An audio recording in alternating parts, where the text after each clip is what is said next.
നമസ്കാരം, ഞാൻ doctor G P. Siddhi, government Ayurveda dispensary കാലടിയിലെ സീനിയർ മെഡിക്കൽ ഓഫീസർ. സ്ത്രീകളിലെ നടുവേദനയെക്കുറിച്ചാണ് ഇന്ന് ഞാൻ സംസാരിക്കുന്നത്. നടുവേദന ജീവിതത്തിൽ ഒരിക്കലെങ്കിലും അനുഭവിക്കാത്ത സ്ത്രീകളുണ്ടാകില്ല. നടുവേദന എന്ന് പറയുന്നത് ഒട്ടനവധി രോഗങ്ങളുടെ ഒരു ലക്ഷണമാണ്. അതായത് പ്രധാനമായിട്ടും പലരും നടുവേദന എന്ന് പറയുന്നത് നമ്മുടെ നടുവിലെ എല്ലിനെയും പേശികളെയും മാത്രം ബാധിക്കുന്ന രോഗമായി കാണുകയും ചികിത്സ കൃത്യമായി ചെയ്യാതെയിരിക്കുന്നു.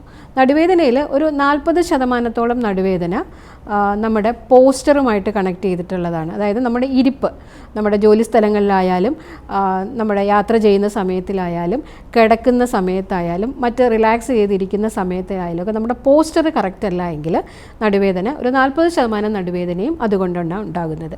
പിന്നീട് നടുവേദന നമ്മുടെ വെർട്ടിബ്രയെ ബാധിക്കുന്ന രോഗങ്ങൾ കൊണ്ട്, പ്രത്യേകിച്ചും സ്ത്രീകളിൽ ഇന്ന് സ്ത്രീകൾക്ക്, അതായത് നമ്മുടെ നടുവിൻ്റെ ഒരു സ്ട്രക്ചർ എന്ന് പറഞ്ഞാൽ വളരെ അധികം നേരം ഇരുന്ന് ജോലി ചെയ്യാനുള്ളതല്ല. മാത്രമല്ല നമ്മുടെ ഇന്നത്തെ ജോലി എന്ന് പറയുന്നത് ആവശ്യത്തിന് നമുക്ക് വ്യായാമം നടുവിനും നടുവിൻ്റെ എല്ലുകൾക്കും നടുവിനെ സപ്പോർട്ട് ചെയ്യുന്ന പേശികൾക്കും കിട്ടുന്നില്ല. അതുകൊണ്ട് തന്നെ നടുവേദനയുടെ സാധ്യത സ്ത്രീകളിൽ കൂടുതലാണ്.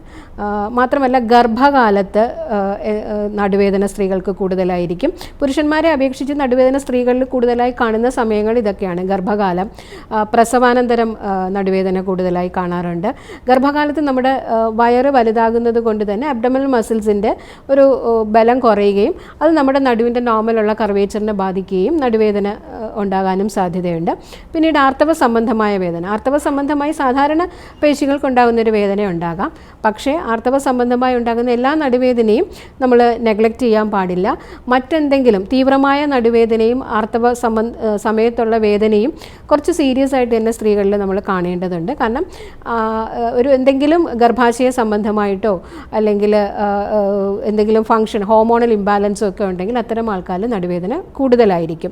പ്രധാനമായിട്ടും ഗർഭാശയ മുഴ, പെൽവിക് ഇൻഫ്ലമേറ്ററി ഡിസീസ് എന്ന് പറഞ്ഞിട്ട് നടുവിൻ്റെ ആ ഭാഗത്തുണ്ടാകുന്ന നീർവീക്കം, നീർക്കെട്ട്, ഇതൊക്കെ നടുവേദനയ്ക്ക് കാരണമാകുന്നു. PCOD പോലുള്ള കണ്ടീഷനിൽ ശരിക്കും ആർത്തവം സംഭവിക്കാതെ വരികയും ആർത്തവം സ്പോട്ടി ബ്ലീഡിംഗ് ഒക്കെ വളരെ ചെറിയ തോതിൽ മാത്രം ബ്ലഡ് വരികയൊക്കെ ചെയ്യുന്ന അത്തരം കണ്ടീഷൻസ്, അതുപോലെ അഡിനോമയോസിസ് പോലുള്ള കണ്ടീഷൻസ്, അത്തരം സമയങ്ങളിൽ അത്തരം രോഗാവസ്ഥയുള്ള സ്ത്രീകളിലും നടുവേദന കൂടുതലായിരിക്കും. പിന്നീട് നടുവേദന സാധാരണ സ്ത്രീകളിൽ കാണുന്നതെന്ന് പറഞ്ഞാൽ നമ്മുടെ, അതായത് ആർത്തവ വിരാമത്തിന് ശേഷം എല്ലുകളുടെ ആരോഗ്യം കുറയാൻ സാധ്യതയുണ്ട്. അത് പേശികളുടെ ആരോഗ്യത്തെയും ബാധിക്കാൻ സാധ്യതയുണ്ട്. എല്ലുകളുടെ ബലക്കുറവ് മൂലം തന്നെ നടുവേദന അനുഭവപ്പെടാറുണ്ട്. പിന്നീട് നമ്മൾ സാധാരണ വെർട്ടിബ്രയെ മാത്രം ബാധിക്കുന്ന നമ്മുടെ ജീവിതശൈലിയും അതുപോലെ വ്യായാമക്കുറവും അതുപോലെ തന്നെ ഇരുന്ന് ജോലി കാരണം അധികം ഭാരം കൂടുന്നതും നടുവേദനയ്ക്ക് കാരണമാകുന്നു. അതായത് നമ്മുടെ ഭാരം കൂടുമ്പോൾ, പ്രത്യേകിച്ചും നമ്മൾ ആപ്പിളൊബേസിറ്റി വരുന്ന അബ്ഡോമിനൽ മസിൽസ് കൂടുകയാണെങ്കിൽ അത് അബ്ഡോമിനൽ മസിൽസിൻ്റെ പേശി ബലക്കുറവ് നമ്മുടെ നടുവിന് സപ്പോർട്ട് കുറയുകയും നടുവേദന അനുഭവപ്പെടുകയും ചെയ്യുന്നു.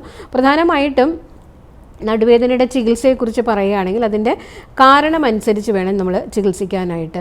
നമ്മൾ പലപ്പോഴും നടുവേദന നമ്മുടെ നടുവിൻ്റെ എല്ലുകളെ മാത്രം ബാധിക്കുന്നതാണെന്ന് വിചാരിച്ചിട്ട് ആയുർവേദം വളരെയധികം തെറ്റിദ്ധരിക്കപ്പെടുന്ന ഒരു വളരെ മിസ്യൂസ് ചെയ്യപ്പെടുന്ന ഒരു മേഖലയുമാണ് നടുവേദന. കാരണം എല്ലാ നടുവേദനയും പേശികളുടെ സ്പ്രെയിൻ കൊണ്ടോ അല്ലെങ്കിൽ എല്ലിനെ ബാധിക്കുന്നതെന്ന് വെച്ചിട്ട് വളരെയധികം ശക്തിയായി മസാജ് ചെയ്യുക, പിഴിച്ചിൽ കിഴിയൊക്കെ പോലെ ചെയ്തിട്ട് വീണ്ടും രോഗാവസ്ഥ കൂടാൻ സാധ്യതയുണ്ട്. ഞാൻ നേരത്തെ പറഞ്ഞ ഗർഭാശയ സംബന്ധമായ എന്തെങ്കിലും അവസ്ഥയാണെങ്കിൽ ഇതൊന്നുമല്ല ചികിത്സയും. ഈ നടുവിൻ്റെ നമ്മുടെ പോസ്റ്റർ കാരണവും വളരെയധികം കാലം അങ്ങനെ ഇരിക്കുന്നത് കാരണം നമ്മുടെ വെർട്ടിബ്രയുടെ ഇടയിൽ കുഷൻ പോലെ പ്രവർത്തിക്കുന്ന ഡിസ്ക് അത് പ്രൊലാപ്സ് ആവാനും തള്ളി വരാനും അത് വേദനയ്ക്ക് കാരണമാകാനും സാധ്യതയുണ്ട്.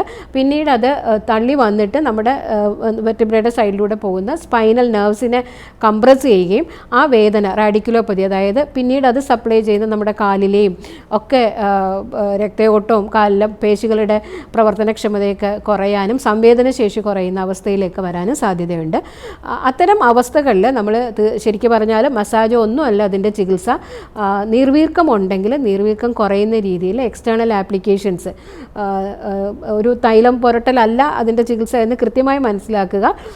ഔഷധം ചൂർണ്ണ രൂപത്തിൽ നീരുള്ള ഭാഗത്ത് പുരട്ടി നീര് വറ്റിയതിന് ശേഷം ഉള്ളിലേക്ക് ഔഷധം അതായത് നമ്മുടെ വെർട്ടിബ്രയിലേക്കും അതുപോലെ തന്നെ നെർവ് സെൽസിലേക്കും അബ്സോർബ് ചെയ്യുന്ന രീതിയിലുള്ള ചികിത്സാക്രമങ്ങളാണ് ചെയ്യുന്നത്.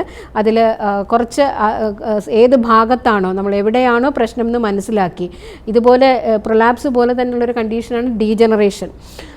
ഇന്നത്തെ ജീവിതശൈലിയും വ്യായാമക്കുറവും ഒക്കെ കാരണം സ്ത്രീകൾക്ക് വളരെ നേരത്തെ തന്നെ നമ്മുടെ ഈസ്ട്രജൻ ഹോർമോൺ കുറയുകയും കാൽസ്യം മെറ്റബോളിസത്തെ അത് അഫക്റ്റ് ചെയ്യുകയും അത് ഡീജനറേഷന് കാരണമാവുകയും എല്ലുകളുടെ ആരോഗ്യക്കുറവിനും എല്ലുകൾ പൊടിഞ്ഞു പോകാനും സാധ്യതയുണ്ട്. തൈറോയിഡ് പോലുള്ള രോഗത്തിനും മരുന്നുകൾ കഴിക്കുകയും തൈറോയിഡ് വളരെ അധികം കാലമുള്ള സ്ത്രീകളിലും ഇത്തരം പ്രശ്നങ്ങൾ വരാം. അങ്ങനെ ഓസ്റ്റിയോപോറോസിസും ഓസ്റ്റിയോപീനിയും ഒക്കെ വരുന്ന അവസ്ഥയിലും നടുവേദന കാര്യമായിട്ട് നമ്മൾ ശ്രദ്ധിക്കേണ്ടതുണ്ട്. ആ അവസ്ഥയിലൊന്നും തിരുമൽ ചികിത്സയല്ല ചെയ്യേണ്ടത്. ഏത് ഭാഗത്താണോ പ്രശ്നമെന്ന് മനസ്സിലാക്കി അവിടെ ആ ലോക്കലി നമ്മൾ പ്രത്യേക ട്രീറ്റ്മെൻറ്റുകളാണ് ചെയ്യുന്നത്. പിന്നീട് നമ്മൾ ചെയ്യുന്ന വസ്തി, അതായത് ഏറ്റവും പ്രധാന ചികിത്സയായി ചെയ്യുന്ന വസ്തി, ഈവൻ നമ്മൾ അതായത് യൂട്രൈൻ കണ്ടീഷൻസിലായാലും വെർട്ടിബ്രയായിട്ട് കണക്ട് ചെയ്തതായാലും ഔഷധം വ്യത്യാസപ്പെടുന്നു, ചെയ്യേണ്ട സമയം വ്യത്യാസപ്പെടുന്നു, എത്ര കാലയളവിൽ ചെയ്യണം എന്നുള്ളത് വ്യത്യാസപ്പെടുന്നു. അതായത് ഏനൽ റൂട്ടിലേക്ക് നമ്മൾ ഔഷധങ്ങൾ കൊടുക്കുകയാണ് ചെയ്യുന്നത്. വസ്തി എന്ന ചികിത്സാക്രമം ഒക്കെയാണ് ചെയ്യേണ്ടത്. അത് ഓരോരുത്തരിലും ചെയ്യേണ്ട സമയവും ചെയ്യേണ്ട രീതിയും വ്യത്യാസപ്പെട്ടിരിക്കും. രോഗാവസ്ഥ അനുസരിച്ചും അത് വ്യത്യസ്തമായിരിക്കും. പിന്നീട് സ്ത്രീകളിൽ സാധാരണ കാണുന്ന നടുവേദനയാണ് അതായത് അടിക്കടിയുള്ള മൂത്രത്തിൽ പഴുപ്പ്, മൂത്രത്തിൽ രോഗാണുബാധ കാരണം. അതിൻ്റെ ഒരു പ്രധാന ലക്ഷണമാണ് നടുവേദന. അത് പലരിലും ഇപ്പോൾ അതായത് എസ്പെഷ്യലി സ്ത്രീകളിൽ മൂത്രത്തിൽ അണുബാധ വളരെ കോമൺ ആയിട്ട് ഇപ്പോൾ കാണുന്നുണ്ട്.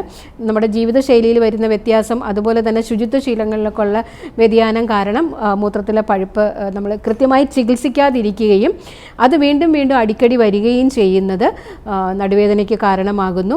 ഇത് പിന്നീട് അതായത് മൂത്രാശയ കല്ല്, അതുപോലെ തന്നെ ഒരു 40+ ഏജ് ഒക്കെ കഴിഞ്ഞാൽ നടുവേദന വന്നു കഴിഞ്ഞാൽ നമ്മൾ കോളിസിസ്റ്റൈറ്റിസ്, അതായത് നമ്മുടെ ഗോൾ ബ്ലാഡറിൽ കല്ലുണ്ടോ എന്ന് സംശയിക്കണം സ്ത്രീകളിലാണെങ്കിൽ.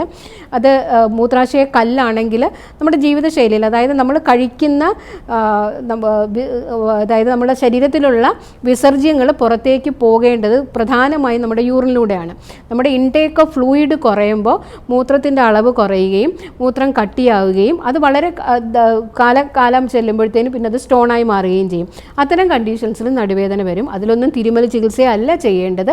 ഉള്ളിലേക്ക് മരുന്ന് കഴിക്കുക, അതുപോലെ നമ്മുടെ ജീവിത ശൈലി, ഭക്ഷണ രീതിയിൽ വ്യതിയാനം വരുത്തുക. അപ്പോൾ നടുവേദന എന്ന് പറയുമ്പോൾ പല കാരണങ്ങൾ കൊണ്ടുണ്ടാവാം. അതിൻ്റെ കാരണം കൃത്യമായി മനസ്സിലാക്കുക. ഒരു വ്യായാമക്കുറവും അതുപോലെ തന്നെ പ്രത്യേകിച്ചും സ്ത്രീകളിലെന്ന് പറഞ്ഞാൽ രോഗാവസ്ഥയ്ക്ക് കൃത്യമായ രീതിയിൽ സമയബന്ധിതമായി ചികിത്സ ചെയ്യാത്തത് കൊണ്ട് തന്നെ രോഗം മൂർച്ഛിച്ചതിന് ശേഷം മാത്രമേ നമ്മൾ ചികിത്സയ്ക്ക് പോവുകയുള്ളൂ. അതുകൊണ്ട് സമയബന്ധിതമായി കാരണം മനസ്സിലാക്കി ചികിത്സിച്ച് കഴിഞ്ഞാൽ നടുവേദനയ്ക്ക് ഒരു പരിഹാരം കാണാൻ പറ്റും.